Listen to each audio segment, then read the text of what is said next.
안녕하십니까. 영화 목화솜 피는 날 스페셜 릴레이 GV에 참석해주신 관객 여러분들께 너무 감사 말씀드리고요. 저는 오늘 GV 사회를 맡은 손호준입니다. 네. 제가 이 진행이라는 걸 처음 해봐요. 그래서 좀 약간 진행이 서툴더라도 많은 이해 부탁드리고요. 그러면은 오늘 저랑 같이 대화를 나누실 신경수 감독님, 박원당 선배님, 오미아 선배님 입장하겠습니다.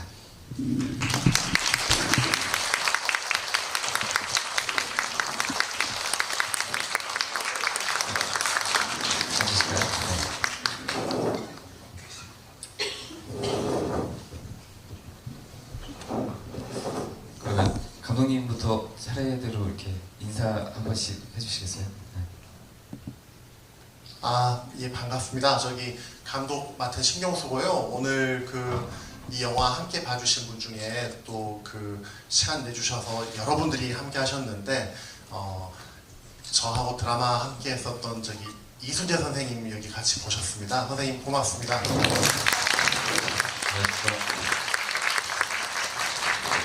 감독과 우리 주인공 분들도 고맙습니다. 오셔가지고.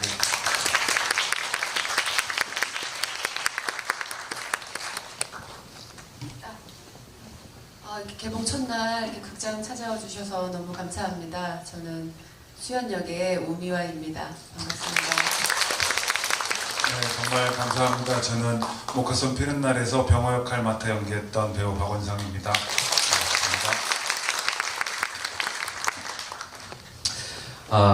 그러면요, 본격적으로 저희 목화솜 피는 날 영화에 대해서 좀 이야기를 나눠볼 텐데, 저는 오늘로써 이 영화를 지금 세 번째 봤어요. 그래서 세 번째 보면서 어떤 것들을 좀 이렇게 관객분들과 궁금한 것들을 나눠볼까 이렇게 생각을 하다가 이 영화 자체가 좀 약간 무겁잖아요. 그래서 깃털처럼 가벼운 질문들로 조금 이렇게 준비를 해봤는데 한번 본격적으로 이야기를 나눠보도록 하겠습니다. 공식 질문이잖아요. 일단은 어떻게 이 영화를 하시게 됐는지, 왜 하시게 됐는지 감독님부터 한 번씩 얘기를 들어볼게요. 네, 저부터. 예. 선배님이 마이크를 드시길래.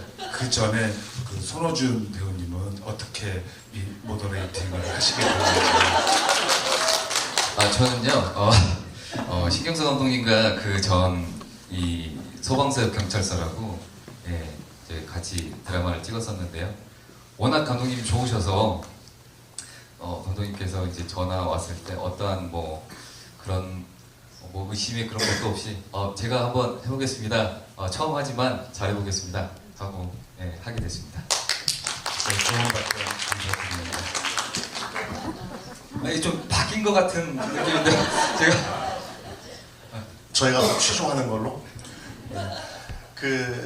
이제 10년 전이 벌써 됐는데요. 2014년 4월 16일 저는 드라마 3days라고 하는 이제 작품을 하고 있었는데 16부작 드라마였어요. 지금하고는 달리 이제 라이브 방송이라고 하는 사전 제작 없이 이제 당주 촬영하고 편집하고 나가는 드라마 중이었는데, 그날이 공교롭게도 저희 방송 13회가 나가야 하는 날이었죠. 그래서 밤새 편집을 하고 아침에 음악 작업하고 이제 목동 방송국으로 이제 방송 준비를 하러 택시 타고 가는데, 택시에서 이렇게 기사가 나오더라고요.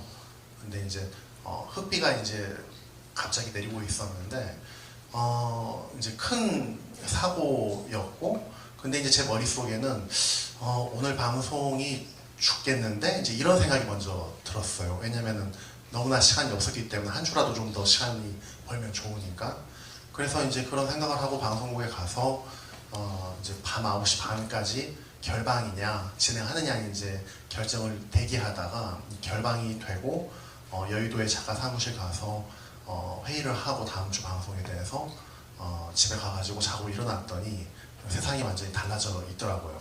그래서 그 전날 어쨌건 가장 중요한 일을 해야 했기 때문에 바쁘고 겨를이 없었지만은 어떻게 내가 그렇게 시간을 보냈지 이제 이런 생각이 있었고, 그 후로 세월호를 소재로 드라마를 만들어야지 이런 생각을 많이 했던 것 같아요. 그래서 이제 김탁환 작가의 거짓말이다라고 하는 김관홍 장수사 이제 이야기가 있는데 그걸 드라마로 해보고 싶다라는 이야기를 갖고 있었고 그 생각을 가까운 여러 사람들한테 이야기를 했는데 재작년에 제작사인 연무동치마에서 그 생각을 알아봐 주시고 저한테 이제 작품 제안을 줬습니다. 그때가 이제 우리 손 배우님 그리고 오 선배님하고 같이 드라마 하던 중간이었는데 선체 내부를 찍을 수 있다라는 이야기에 이거는 내가 하지 않으면 안 되겠다. 이건 반드시 해야지. 이제 이런 마음을 먹었던 것 같아요.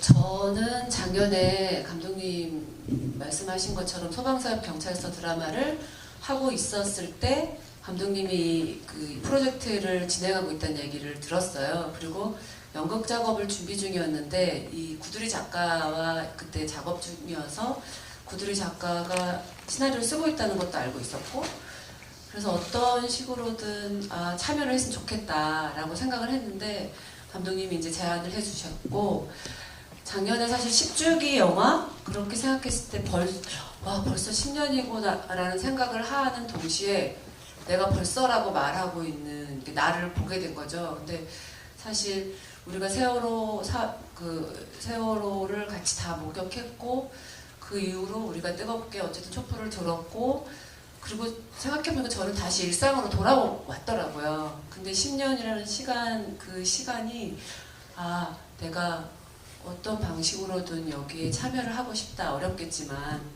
배역으로 들어갔을 때는 이걸 어떻게 표현할까는 너무 어렵게 생각이 들었지만 이 프로젝트에는 꼭 함께 참여해야겠다.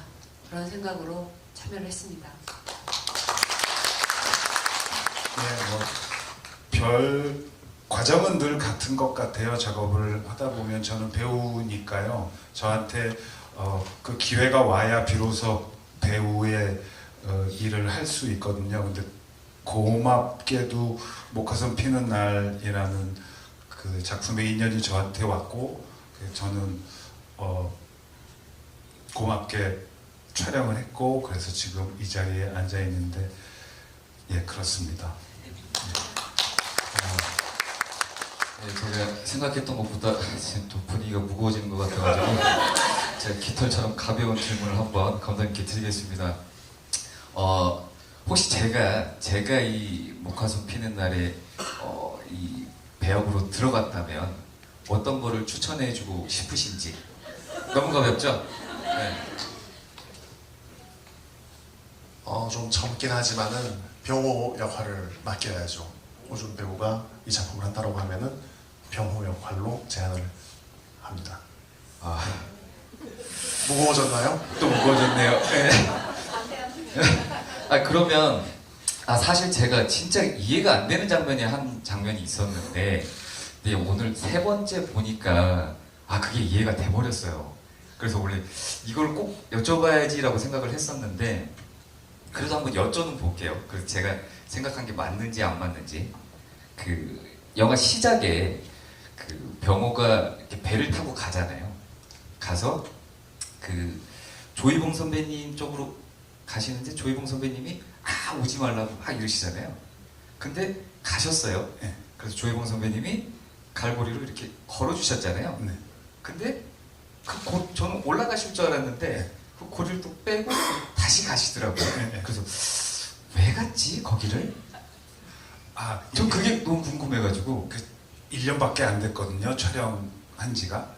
손우준 배우님은 3번 만에 답을 찾았다고 하셨잖아요. 그 답을 먼저 듣고 싶습니다. 왜 그러나요? 제가 생각했을 때는 이유가 없더라고요. 제가 이유를 찾으려고 했었는데 그 병호라는 그 캐릭터가 그 슬픔이나 아픔을 이제 이겨내는 방법 중에 하나였던 것 같은데 계속 바다를 나가면서 그 이유가 없었던 것 같은데 제가 이제 이유를 찾으려고 하다 보니까 이게 왜 갔지? 이렇게 했던 것 같은 느낌이 들어서 그래서 그 찾으신 답이 이유가 없다. 정답입니다. 정답입니다. 그러니까 감사합니다. 네. 사실 이게 역순도 아니고 병호라는 이 영화 속의 인물은 그 무거운 하중을 아마 그런 식으로 벗어냈던 것 같아요. 그런데 다시 본능처럼 다시 찾아가는 그 기억을 찾아가는 과정, 그리고 뭐 사실 그 촬영했던 그 현장이 바다 위 아닙니까? 그리고 그 배를 제가 한 30분 배워서 촬영을 해야만 하는 현실적인 상황이 있었거든요. 그래서 저는 무전기에서 들려오는 감독님의 디렉션에 따라서 배를 전진시켰다가 갈고리를 잡으라 하면 잡았다가 뿌리쳤다가 저는 그랬던 기억밖에 지금은 안 남아 있어서요. 진짜 이유가 없으셨구나. 이유가 없었다라는 거에 저기 충격을 받았는데요, 지금. 그러니까 이제 병호가 가려고 하는 곳이 있는 거죠. 그러니까 배가 침몰했던 그곳, 그리고 이제 배를 건져내는 거를 계속 지켜봤었던 동거차도 쪽을 향해서 이제 가려 했던 거고, 그리고 이제 기성, 그러니까 조이봉 배우 입장에서는 그 행위가 이번 한 번이 아니었던 거예요. 여러 번 반복됐던 거였고, 또 저러고 있구나, 또 아프구나 이 사람이, 이제 이런 것들이 이제 담겨 있는 건데, 제가 또 무겁게 했지만 진실은 말씀드려야 될 것 같아가지고 마이크를 잡았습니다. 괜찮습니다. 무겁게 하셔도 제가 깃털같이 가볍게 만들 수가 있기 때문에. 그러면은 제가 선배님 두 분께 여쭤볼게요. 이 병호가 아픔을 이겨내는 방법과 수연이 아픔을 이겨내는 방법이 너무 다르다고 생각이 드는데, 각자 서로를 바라봤을 때의 느낌은 어떤지. 극 중의 역할로서 아니면 그냥 자연인으로서. 극 중의 역할로서도 이야기를 해주시면 좋고요. 그리고 본인으로서도 말씀을 해주시면 좋고요. 그냥 먼저 모르겠어요. 다양할 수밖에 없을 것 같아요. 그 전주에서 그 다큐 2편과 극영화의 목화성 피는 날 이 3편이 세월호 10주기에 구성된 작품들이었거든요. 그 중에 세 가지 안부라는 다큐를 봤는데요. 그 10년 동안 유가족분들이 그 10년의 세월을 살아내고 버텨낸 모습들은 너무 다양했거든요. 다큐를 통해서 봤던. 근데 그게 너무 잘 이해가 되고 공감이 되고, 내가 그분들 입장이었어도 그럴 수 있었겠다. 너무 당연하게 이해가 되는. 그래서 극중의 와이프의 모습도 극중 병으로서도 충분히 이해가 되고, 그래서 마지막 후반부에 그 차에서 만나서 어떻게 나왔어? 집에서 어떻게 나온 거야? 라는 말은 몰라서 묻는 말이 아니라 와줘서 고맙다는 말일 수도 있고, 여러 의미가 있는 말이었던 것 같아요. 예. 무겁게 만들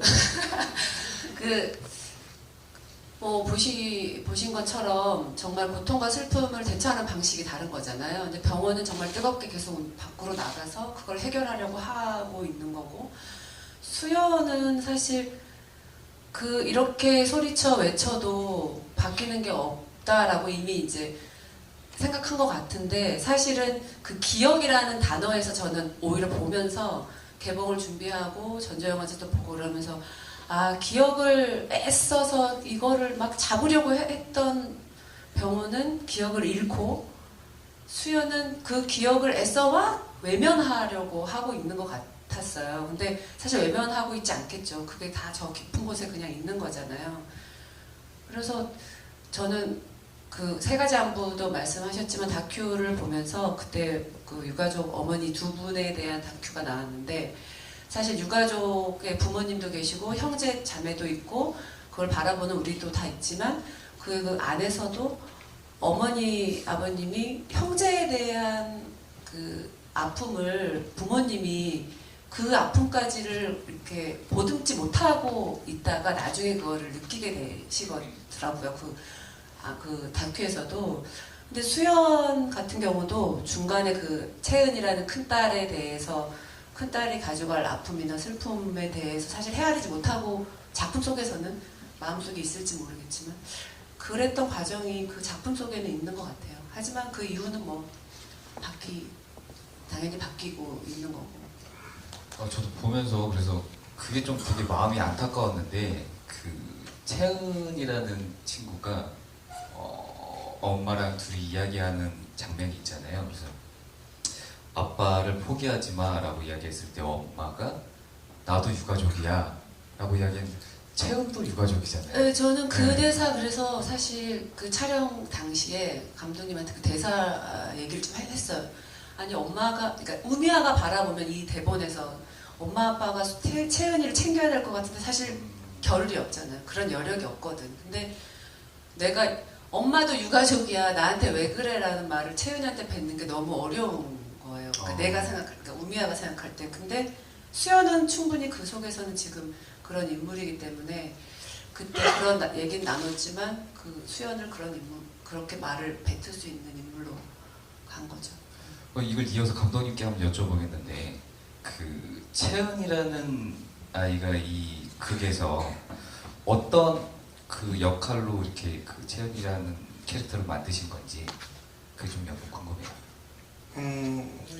영화적인 기능, 영화적인 의미로는 이제 아버지하고 어머니가 이제 다시 만나가지고 삶을 살아가게끔 하는 이제 존재인 거죠. 어쨌건 직접적으로는 채은의 말을 듣고 이제 목포로 내려간 것이니까는 그런 어떤 기능적인 측면도 이제 있는데 방금 미화 선배님 말씀하신 것처럼 어떻게 보면은 가장 아프고 또 말을 못했던 사람이 언니인데 아버지도 어머니도 그 친구 눈에서는 정상이 아니기 때문에 너무나 불안할 것이고 그래서 사실은 병호하고 수연한테는 굉장히 많은 시간이 할애가 됐는데 채연한테는 그러진 못했어요. 거의 한 장면이죠. 그래서 그 한 장면에 공을 되게 많이 들였던 것 같아요. 그래서 차에서 두 부부가 이야기하는 게 끝나고 문이 열리면서 발이 들어오는데 저는 아마도 언니가 이제 저 들어오는 발이 동생의 발이었으면 얼마나 좋을까. 난 차라리 대신에 동생이 아니라 나였다면은 엄마 아빠가 지금 이러지 않을 텐데 이런 마음도 있었을 것이고 그런데 어쨌건 두 부부의 이야기가 끝난 후에 언니도 어느 정도 이제 마음을 다스리고 정리가 되어서 가족 사진을 걸고 포카리 스웨트를 따서 이렇게 나눠 마시는 것 같아요. 그래서 저는 되게 그 장면이 좀 만들면서도 공도 되고 또 마음도 아팠던 것 같습니다.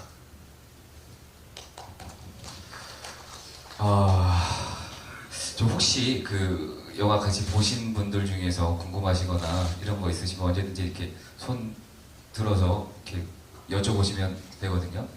네.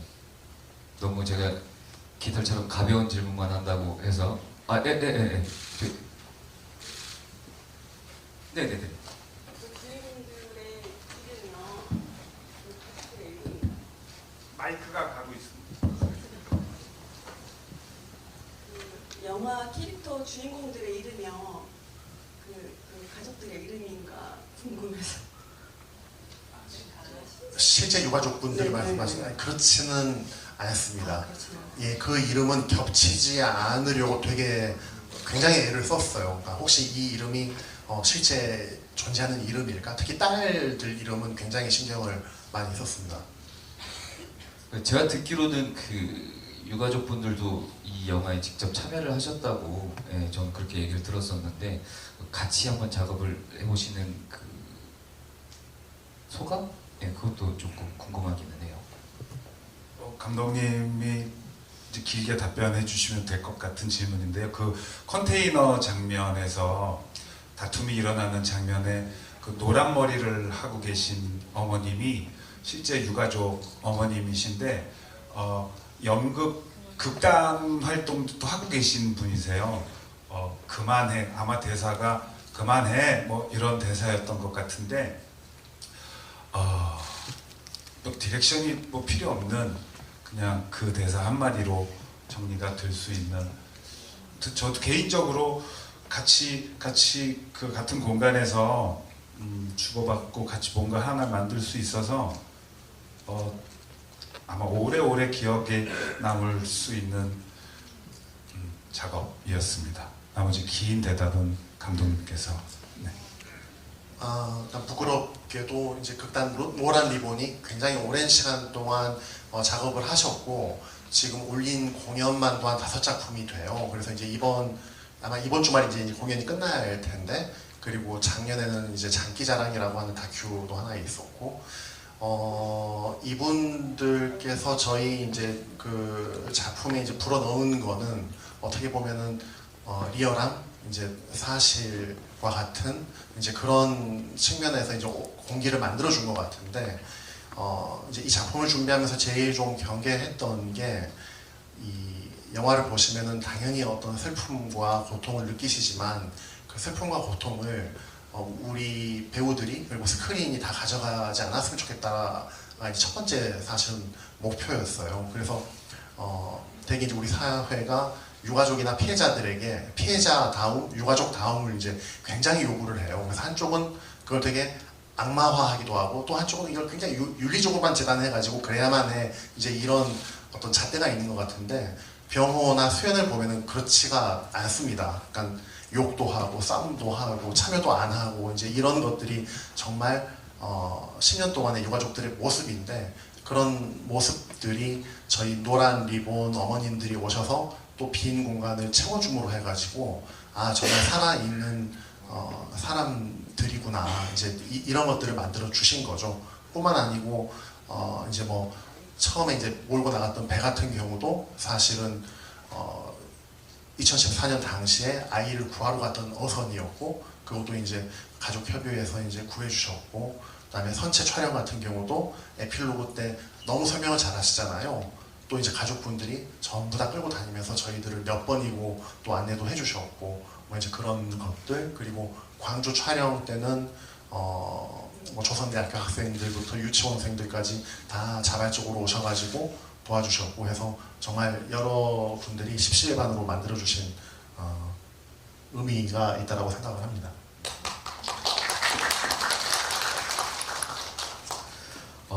그러면 또 하나 제가 질문 드리고 싶은 게, 궁금한 게, 이게 연기를 하다 보면 그 공간이 주는 힘이 있잖아요. 네, 진짜 세월호 내부에서 촬영을 하셨는데 정말 많은 걸 상상하게 만들더라고요. 그 안에서 잠깐 나왔지만 여기에 누가 있었고, 뭐 학생들이 이렇게 했고 저렇게 했고, 그 유튜버가 막 이렇게 설명을 하는데 정말 많은 걸 상상하게 만들게 됐는데, 보는 것만으로도 좀 기분이 그랬었는데, 거기서 직접 그 안에서 공간에서 촬영을 하셨을 때 그 소감을 한번 듣고 싶거든요. 그 소감,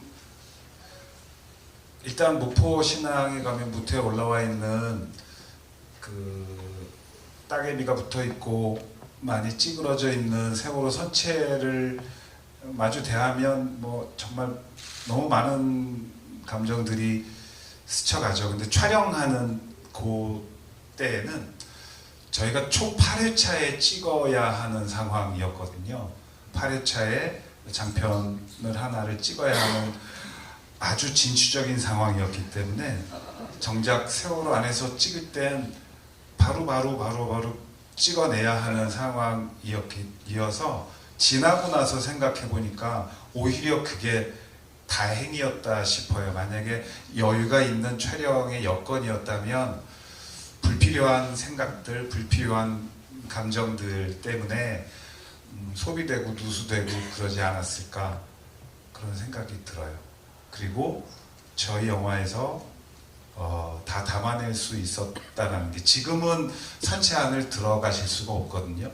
그 전에는 단체가 가면 이렇게 제가 마지막 장면에서 했던 것처럼 세월호의 구조에 대해서도 그 당시에 대해서도 설명을 들을 수 있었었는데, 이제는 뭐 안전상의 이유로 그게 막혀서 이제는 우리 영화 속에 있는 세월호로라도 만날 수 있어서 다행이라고 생각하고 있습니다.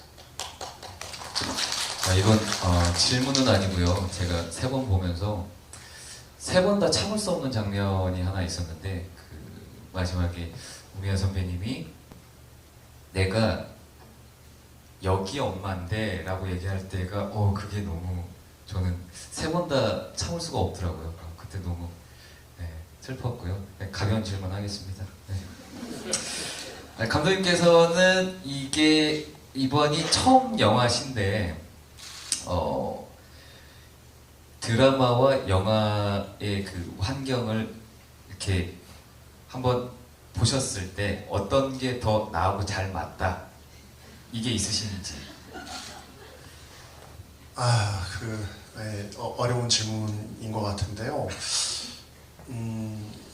그러니까 뭐 일단은 좋은 대본, 좋은 글을 만나면은 어떤 현장이건 행복하고 정말 그 엄청 의욕적이 되는 것 같아요. 근데 이제 만나는 글이 이제 재미가 없거나 이제 기대에 못 미치면 괴로워지는 것 같다.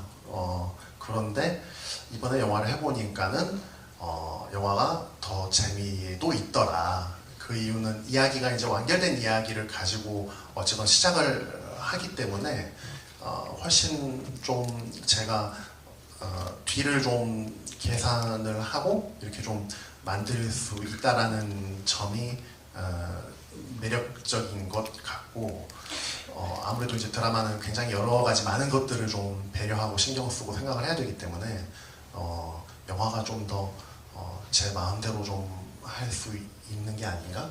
네, 그런 생각이 들고요.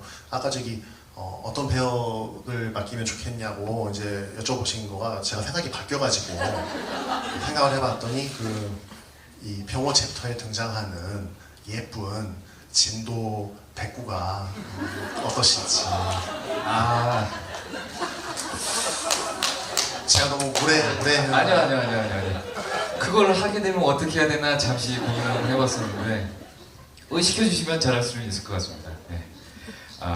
그러면은 혹시 제가 정말 실례가 안 된다면 저기 우리 이순재 선생님께 이 영화를 어떻게 보셨는지 한번 듣고 싶은데 감히 제가 한번 이렇게 부탁드려도 될까요?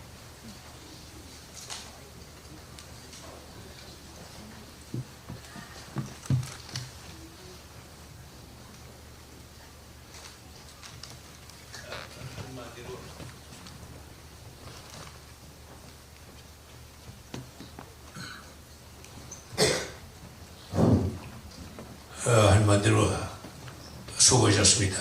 그리고 축하합니다. 우리 손 감독 영화 감독으로서 첫 데뷔작이 이건데 아주 열심히 또 우리에게 절실한 얘기를 다뤄줬습니다. 당연히 다뤘어야 될 얘기입니다. 좀 늦은 것 같은데 어떤 간에 십시이 맞아서 우리 세월호 얘기를 또 여기 숨은 우리 모두의 아픔, 모두의 슬픔을 담아서 한 편의 영화로 집약했다는 것 상당히 의미 있는 길이고 또 여기 출연한 우리 주인공들 기타 배우들 다 열연하고 수고했습니다. 사실 이 세월호 사건은 뭐 우리 다 아는 거지만 내 잘못, 네 잘못 우리 모두의 잘못입니다. 그래서 이거는 어디 나가서 얘기하기가 부끄러운 일종의 나라의 수치였어요. 그래서 이런 작품을 통해서 앞으로 다시는 이런 비극이 나지 않도록 우리가 경각심을 주는 것도 의미가 있다고 생각하고 있고 아까 우리 송 감독이 영화 얘기를 했는데 내가 아는 상식은 3가지로 구분할 수 있어요. 영화 선택 잘했어요. 영화는 바로 감독의 예술입니다. 드라마는 작가의 예술이다. 연극은 배우의 예술이다. 이건 내 얘기가 아니에요. 영국의 유명한 로렌스 올리비어가 저 연세가지. 영화는 감독의 예술이에요. 앞으로 이 작품을 시작으로 해서 더 좋은 창의력을 가지고 좋은 영화 많이 만들길 바랍니다. 수고하셨습니다.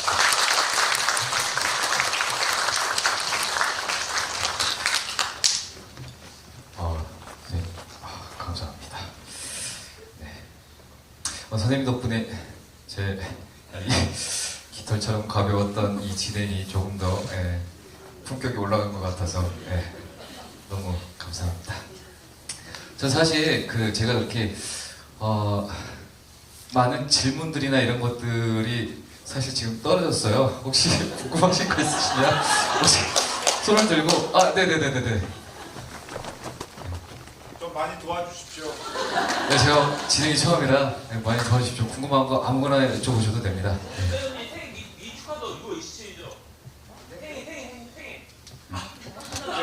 개인적인 질문은 딱 끝난다고. 저 마지막 그 장면에 그 학생들 견학해 주는 장면이 좀 가장 울컥했는데 너무 담담하게 학생들에게 설명을 해주잖아요. 그 이제 촬영을 하실 때 아무래도 배우분들께서도 좀 굉장히 울컥하는 부분이 좀 많았을 것 같습니다. 그때 그런 울컥하는 감정이 올라올 때 감정을 억누르기 위해서 일부러 억누르기 위해서 노력을 하시는지 아니면 그 흘러나오는 감정대로 연기를 하시는지 그게 좀 궁금합니다. 네.